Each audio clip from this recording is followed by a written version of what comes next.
Chandannagar station থেকে বেরিয়েই ডান হাতে প্রথমেই পড়বে খলিশানির প্যান্ডেল। তো চলুন খলিশানির প্যান্ডেল দিয়ে স্টার্ট করা যাক ফার্স্ট জগদ্ধাত্রী পুজো দেখা।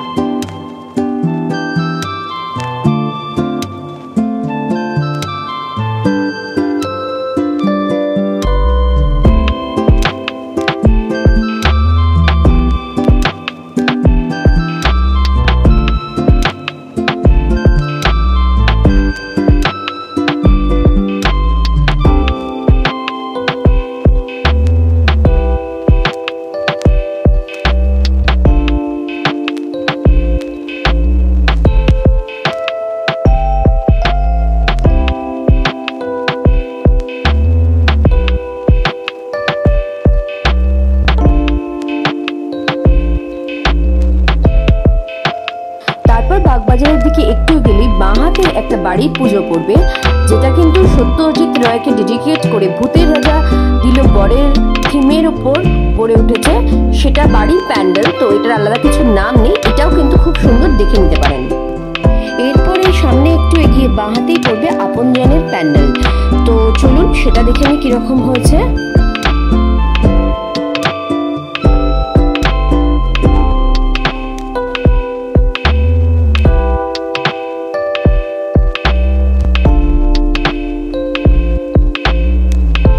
এখন আমরা দাঁড়িয়ে আছি আপনজনের প্যান্ডেলের সামনে।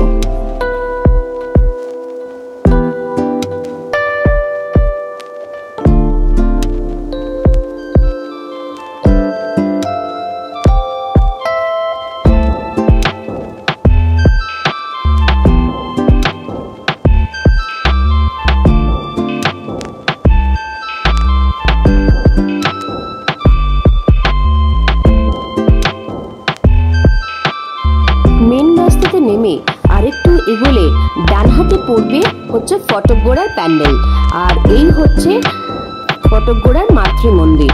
তো চলুন ফটকগোড়ার ঠাকুরটা দেখে নিয়ে এবার।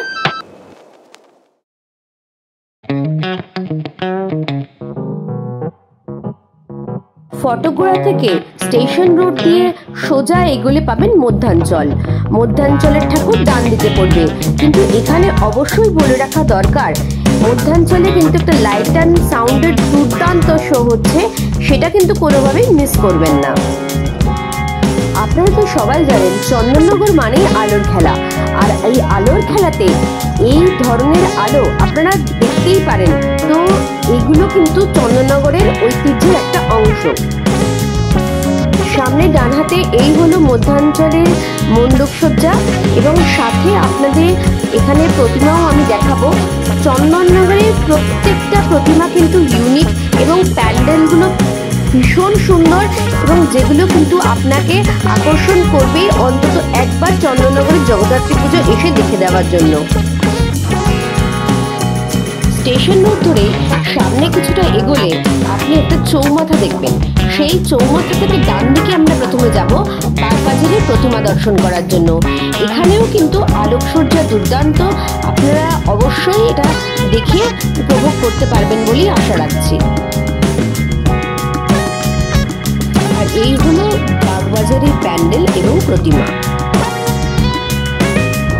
বাগবাজার থেকে ফিরে আসবো আমরা স্টেশনের মেন রোডে এবং দেখে নেব বাগবাজার চৌমাথা। তো বাগবাজার চৌমাথাতেও কিন্তু লাইটের একটা দুর্দান্ত শো হচ্ছে, এবং যেটা না দেখলে বিশ্বাস করা মুশকিল।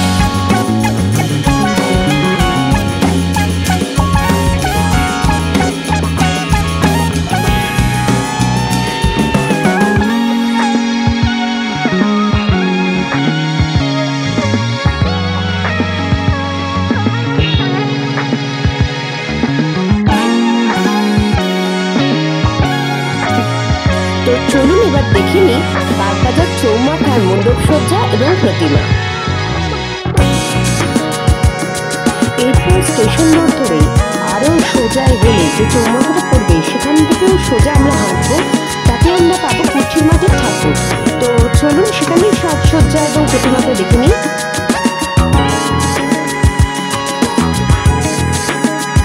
সোজা রাস্তায় আরো কিছু দূর এগিয়ে বাঁ দিকে দেখলে আপনারা পাবেন উর্দিবাজার চুনাগলির প্রতিমা। এখানে জগদ্ধাত্রী মাতা কিন্তু সাবেকি সাজে সজ্জিত হতো। এরপরে আমরা সোজা রাস্তায় হেঁটে চলে যাব আদি মাকে দেখতে। এই রাস্তা দিয়ে সোজা হাঁটলে আপনি আদি মায়ের দর্শন পাবেন। আদি মা হচ্ছে চন্দননগরের চাউলপট্টি জগদ্ধাত্রী প্রতিমা। কথিত আছে এখানেই প্রথম জগদ্ধাত্রী পুজো প্রচলন হয় এবং এই আদি মার বয়স কিন্তু ৩০০ বছরেরও বেশি, তাই অবশ্যই দেখে নিতে হচ্ছে আদি মা। এবং এখানে ইনি কিন্তু খুব জাগ্রত। আপনারা যদি কেউ কিছু বলতে চান, মা কিন্তু সেই কথা শোনেন। এইখান থেকে আমরা ফেরার পথ ধরবো। চন্দননগর হসপিটালের পাশের রাস্তাতে দিয়ে আমরা সোজা আসব। প্রথমেই পড়বে এখানে বিদ্যালঙ্কার প্রতিমা এবং আলোকসজ্জা। এখানে প্রতিমাটা কিন্তু অসাধারণ হয়েছে এবছরে এবং বলা বাহুল্য এখানে প্রতিমার পোশাক কিন্তু সমুদ্রের ঝিনুক দিয়ে তৈরি করা হয়েছে। তো অবশ্যই দেখে যাবেন এই প্রতিমা। আপনারা অনেকেই শ্রীধরের নাম শুনে থাকবেন। শ্রীধর যিনি এই চন্দননগর আলোকে বিশ্বের দরবারে তুলে ধরেছিলেন, এটা কিন্তু ওনারই পাড়া। তো কলুপুকুর নেক্সট আমরা দেখে নেব। কলুপুকুরের আলোকসজ্জা, প্যান্ডেল সজ্জা এবং প্রতিমা। তো চলুন দেখে নেওয়া যায়।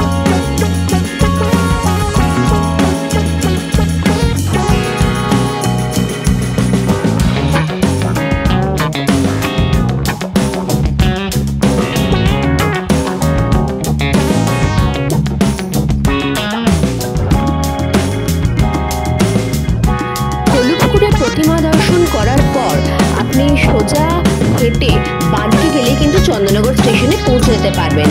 তো এইখানেই আমরা আজকের ভিডিও শেষ করছি। একটা পুরো চন্দননগর ঘোরার রুট আপনাদেরকে বলে দিলাম। আপনাদের যদি ভালো লেগে থাকে প্লিজ লাইক করুন, কমেন্ট করুন এবং শেয়ার করুন ফ্রেন্ডসদের সাথে। এবং জগদ্ধাত্রী পুজো এভাবেই দেখার জন্য